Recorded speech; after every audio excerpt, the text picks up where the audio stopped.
இந்த சுந்தரமூர்த்தி நாயனாரோட தாத்தாவுக்கு 6 குழந்தை பேர். அவருக்கு 6 நாவலூர் தானே. அதனால அந்த கூட ஆதிசைவனாகிய குலத்தில் வந்த நான் செய்யக்கூடிய செயல் பெருமுனி வெண்ணூர் பித்தனுக்கு இந்த கழவரிட்டார் தருவான். இவருக்கு எந்த வெண்ணை நல்லூர் இன்னைக்கு திருவெண்ணை நல்லூர். அவர் பேர் என்னன்னா பித்தன். அந்த ஓலையிலே அவர் பேர் பித்தன். இவருக்கு நானும் என்பால் நானும் என்னோட வழி வரக்கூடியதான மகன் பேரன் கொள்ளு பேரன் இவர்கள் எல்லாம் தொண்டு செய்வோடு இருமையால், இருமையால்னா செயலாலும் மனத்தாலும்.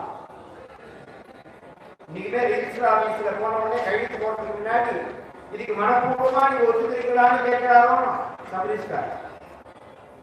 உன்னை நிர்பந்தப்படுத்தி கழித்து வாங்கலையே, உனக்கு மனசு பூர்வமா நீ ஒத்துக்கிறியான்னு கேட்கிறாரோ. அப்ப மனசாலும் ஒத்துக்கணும். அப்படி எழுதி கொடுத்திருக்கேன்னா அந்த ஓலையை காமினா காமிக்க மாட்டேங்கிறார். அவர் படிக்கிறாரை காமிக்க மாட்டேங்கிறார்.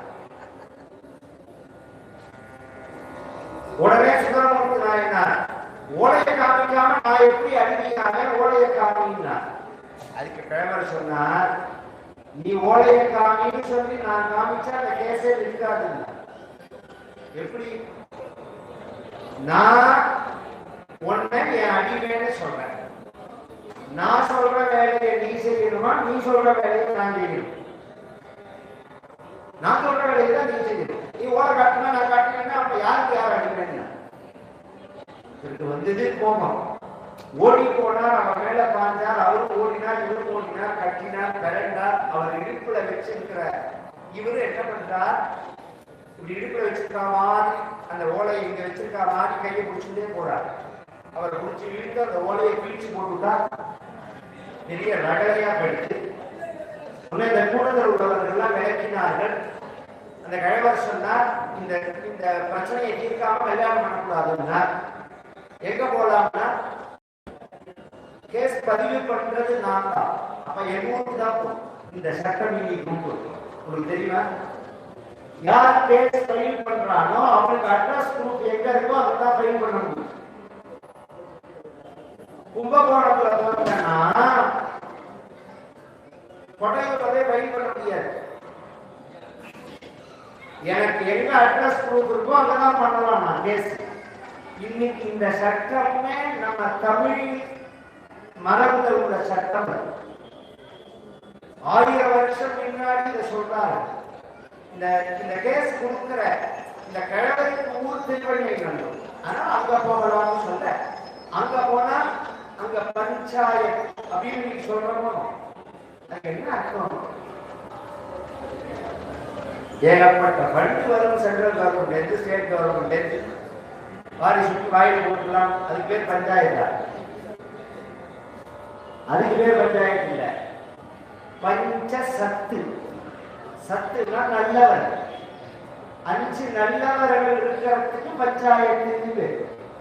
1000 அயோக்கிய பயல்கள் கூடியதுனால சபையாயிட்டாரு. 5 நல்லவர்கள் இருக்கணும், அதுதான் சபை. மகாபாரதத்துல திரௌபதி சொல்றார், நசா சபாயத்திர நசந்தி விருத்தாக நதே விருத்தா ஏ நவதந்தி தர்மம் நாசௌ தர்மோ யத்ர நசத்யமஸ்தி நதத் சத்யம் எச்சரே நானு யுத்தம். இது மகாபாரதத்தில் உள்ளதான ஒரு சபையினுடைய முறையை சொல்றதான ஸ்லோகம். இதுல என்ன ஒரு ஆச்சரியம் தெரியுமோ, நம்ம நாடாளுமன்றம் கட்டின உடனே ஜனாதிபதி இப்ப இல்ல முதல்லயே ஜனாதிபதி இருக்கிறதுக்கு மேல இந்த ஸ்லோகம் எழுதியிருக்கு. 75 வருஷம் முன்னாடி நசாசபாயத்துல நசந்து ஏதோ ஸ்லோக ரூபமாவது இருக்கணும். இவர் அங்க போய் முறையிட்டோடனே அவர்கள் கேட்டார்கள், ஆட்சி சாட்சி எழுத்து என்ன இருக்குதுனால் எழுத்து இருக்குதுனால் எங்க இருந்தால் இவன் பேசிட்டாங்க. இந்த மைக் இல்லாம மைக்கை வச்சு பேசி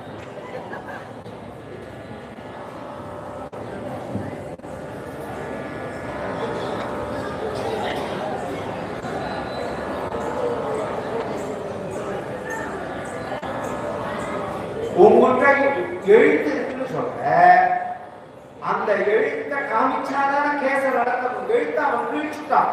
யாரு? இந்த ஆர்வம். அப்ப எழுத்து இல்லையா? இருக்கு அப்படின்னா காமிக்கும் கிழிச்சுட்டான். குழப்பம்.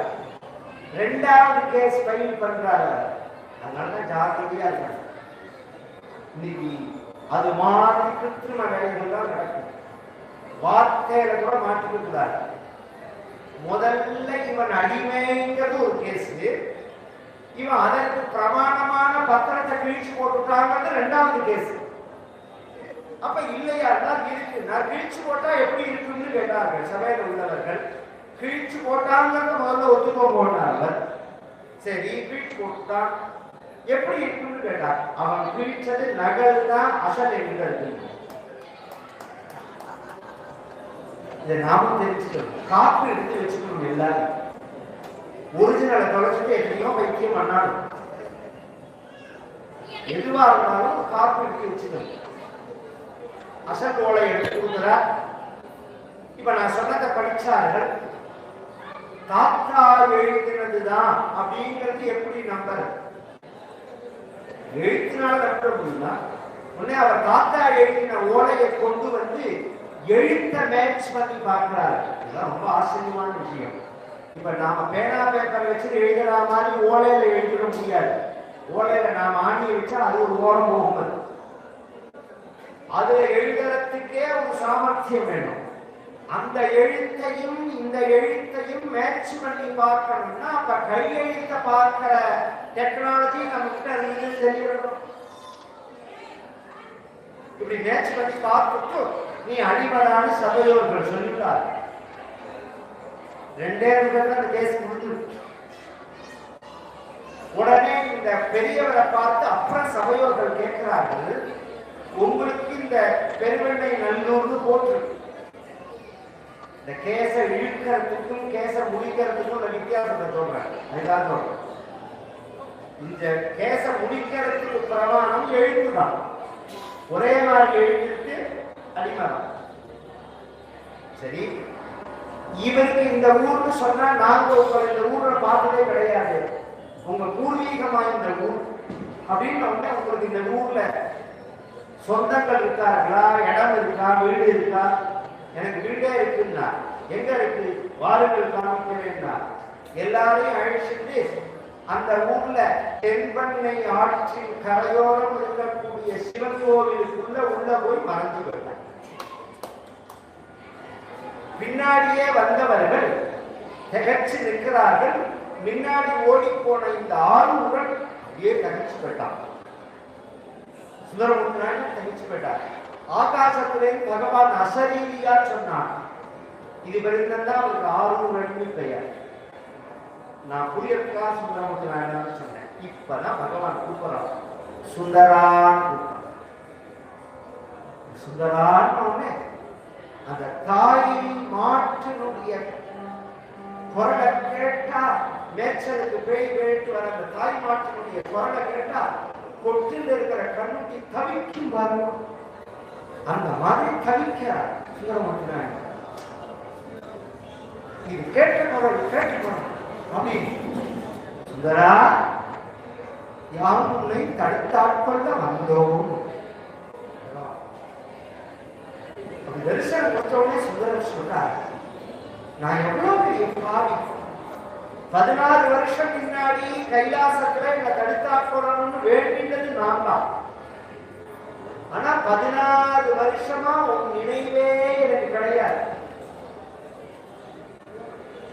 அப்பேற்பட்ட எனக்கு நீ இந்த தடுத்தால் கொண்டு அருள் புரியணும் அப்படின்னா அதற்குள்ள தகுதி என்கிட்ட உண்டான்னு கேட்டார். இப்ப சொல்றேன், உன் அனுச்ச காரணத்தை எம்மை குறித்து நீ பாடுன்னு நான் பகவான். பகவானே சொல்லுவானா அது ஒரு சூட்சமம் இருக்கு. இன்னைக்கு பூஜைன்னு சொல்றோம், ஸ்தோத்திரம்னு சொல்றோம், மந்திர ஜபம்னு சொல்றோம், தியானம்னு சொல்றோம். எது வசதி எது மட்டும் அப்படின்னா அந்த வருஷ கிரமம் இருக்கு. பூஜா கோடி சமம் ஸ்தோத்திரம். கோடி பூஜை பண்றதுக்கு சமானம் இறைவன் சன்னதியிலிருந்து ஒரு பாடல் பாடுவது. பூஜை பண்ணினாதான் அப்படின்னு நினைக்க வேண்டாம். நின்று ஒரு தேவாரம் சின்ன குழந்தைகளுக்கு அர்த்தம் தெரியலைனாலும் அந்த தேவாரங்களை சொல்லி கொடுப்பாரு. ஸ்கூல்ல பாடத்திலேயே ஒவ்வொரு பாடம், பாசுரம், தேவாரம் இதெல்லாம். ஸ்தோத்திர கோடி சமோ ஜபா, கோடி ஸ்தோத்திரம் பண்றதுக்கு சமானம் இறைவனுடைய நாமாவை சொல்லுவது. ஜப கோடி சமம் தியானம், கோடி ஜபம் பண்றதுக்கு சமானம் 5 நிமிஷம் கண்ணை மூடி உட்கார்ந்து தியானம் பண்ணுவது. தியான கோடி சமோ லயா, கோடி தியானத்துக்கு சமானம் லயம், சமாதிகள். இதெல்லாம் பின்னாடி முதல்ல கோடி பூஜை பண்றதுக்கு சமானம் ஒரு ஸ்தோத்திரம். என்ன பாடின உடனே வேதத்தாலேயே உன்னை பாட முடியல, நான் என்ன சொல்லி பாடுவேன், என்ன வார்த்தை சொல்லி நான் பாடுவேன். வேதியன்னாகி என்னை வழக்கினான் வெல்ல வந்த ஊதியம் அறியாதேனுக்கு உணர்வு தந்து உயிர் கொண்ட கோயிலா அமுதே இன்று உன் குணப்பெருங்கடலை நாயே யாதினை அறிந்து என்ன சொல்லி பாடுவேன். நான் என்ன சொல்லி பாடுவேன்? நீ என்ன பார்த்தோம்னா என்ன சொன்ன? பித்தனோ அப்படின்னு அந்த வார்த்தையை வச்சு பாடு அப்படின்னு அவனே நாம இருந்தா என்ன பண்ணுவோம்? உனக்கு தெரியாம சொல்லிட்டு உன்னை யாருன்னு தெரியாம பித்தன்னு சொல்லிட்டு இந்த மன்னிச்சுக்கோ அப்படின்னு சொல்லுவோம். அப்படி சொல்லல சுந்தரமூர்த்தி நாயனார். என்ன சொல்றாங்க? உண்மையிலேயே நீ பித்தன் தான்.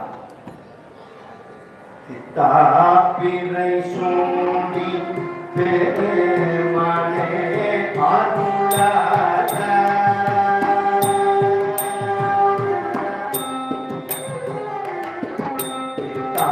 பிறை சூடி பெருமனே அருளாத எத்தால் மரபாதே நினை திங்கள் மனத்துள்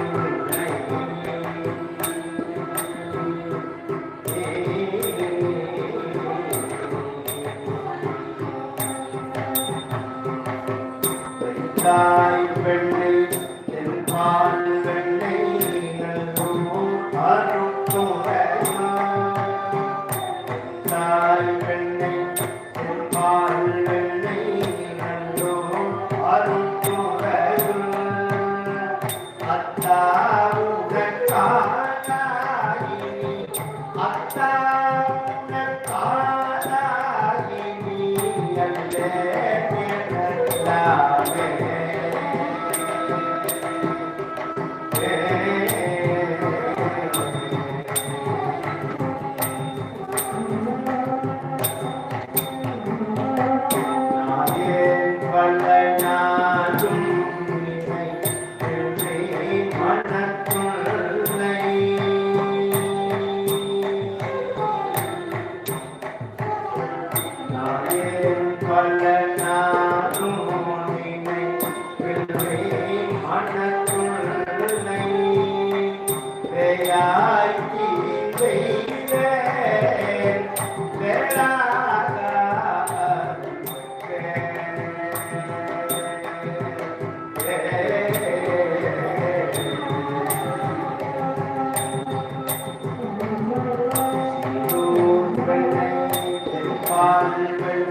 அல்லே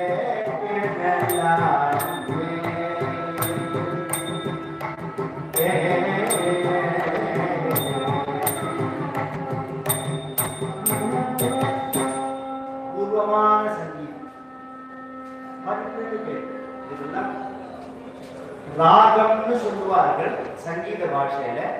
அதற்கு புரந்தரதாசர் வரத்துக்கு முன்னாடி இந்த சங்கீதம் கிடையாதுன்னு நினைச்சிட்டு போனாங்க. முன்னாடியிலே சந்திக்க மணிவாசக பெருமானுடைய திருவம்பாவை திருப்பள்ளி எழுச்சியில சொல்லுவார் ஒரு பாடல்கள்ல பண்ணால உன்னை பாடினார்கள் அப்படின்னு பண்ணுனா லாபம் பித்தா விதை சூடி பித்தன் தான் அது மட்டும் விளக்கம் சொல்லுங்க எப்படி பித்தன்னா பித்தன்னா என்ன அர்த்தம் பைத்தியம் வேற பித்து வேற பைத்தியத்தோட அடுத்த ஸ்டேஜ் பித்தோட அடுத்த ஸ்டேஜ் தான் பைத்தியம் இந்த பித்துன்னா என்ன அர்த்தம் ஒன்னையே நினைச்சுட்டு இருக்கிறது ஒரு விஷயத்தையே திரும்ப திரும்ப திரும்ப நினைக்கிறது வரும் அது பித்துன்னு பித்து குடிச்சாலே தான் இன்னும் புரியுற மாதிரி சொல்லணும்னா நம்ம அம்மாவுக்குலாம் என்ன பேரு பித்துன்னு பேரு பெத்த மனம் பித்து பிள்ளை மனம் கல்லு பெத்த மனம் பித்து எங்கேயோ வெளியூர்ல போய் 15 வருஷம் ஆகும் அப்பா அம்மாவை நினைக்காம அவன் பாட்டுக்கு குழப்ப பார்த்து போன் பண்ணினா குழந்தை சாப்பிட்டியாடான்னு கேட்கும் என்னமோ இவ வந்துட்டாங்க சமைச்சு போட்டாங்க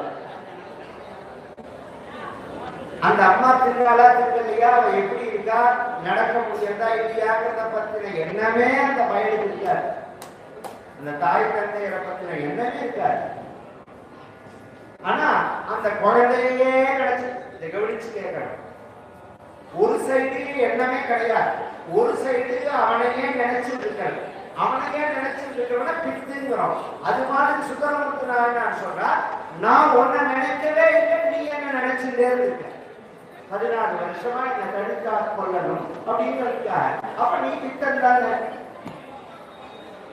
உன்னை கட்டினேன் பிறந்தேன் ஊட்டினேன் உன் உடம்புல உள்ள வேஷ்டி அவுத்து விட்டேன் உன் கையில உள்ள ஓலைய குடிச்சு கிழிச்சேன் இதெல்லாம் பெரிய அபச்சாரம் இல்லையா விரை சூடி சந்திர கலாதரன் விரை சூடினா சந்திரனை தரிச்சுட்டு இருக்கவன் அப்படிதான் எல்லாருக்கும் தெரியும் அது ஒரு கடன் அயோக்கிய பெயர்ல முதல் நம்பர் சந்திரன்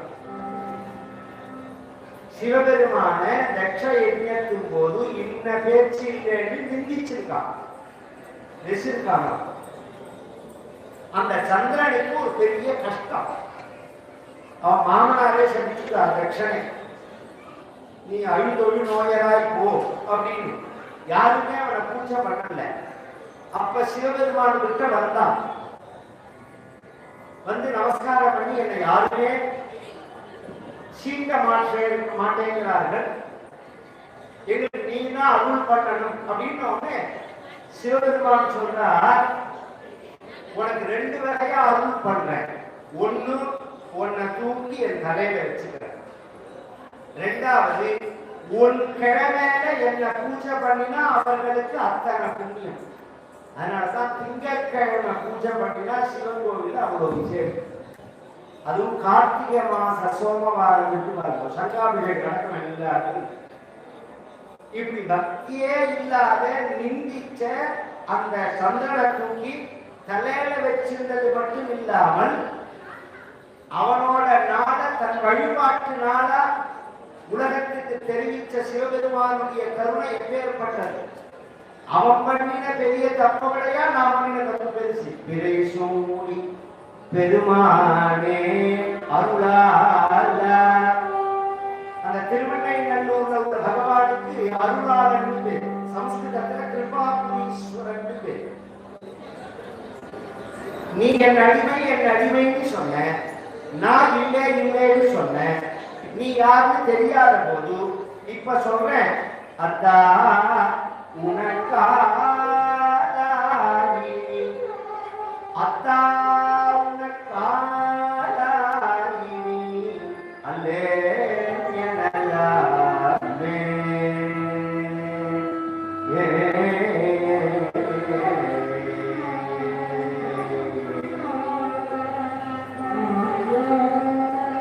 அதுக்கு மேல பகவான் என்ன பண்ணினார் சுந்தரமூர்த்தி நாயனார் என்ன பண்ணினார் தெரிஞ்சுக்கணும்னா நாளை சாயந்தரம் 6 மணிக்கு ஆகும் தன்மில்லாத தன்மையும் தளர்த்தி கற்றவள் மணியும் பாடினான் பயன்களும் பங்கிலே வரங்களும் பக்தியில் கசிந்தளர்த்து பாடுகின்ற பாட்டு பாடுவதற்கு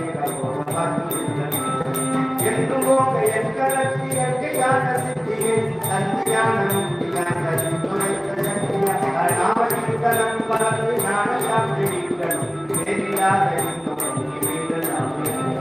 ஞானநீக நேர்ச்சியென்றும் நாமகீதம் பாடுவோம் தர்மசக்தி பாட்டவென்று சந்தனம் கொண்டாடுவோம் ஞானநீக நேர்ச்சியென்றும் நாமகீதம் பாடுவோம் தர்மசக்தி பாட்டவென்று சந்தனம் கொண்டாடுவோம் அன்னை அன்னை அன்னை அன்னை அம்பிகைக்கு மங்களம் ஆதிசக்தி அம்பிகைக்கு நந்த கோடி மங்களம் என்னுடைய விளங்கும் எங்கள் ஈஸ்வரிக்கு மங்களம் நிச்சயாகும்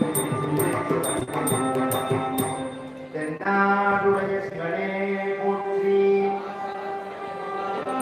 ஆண்டனே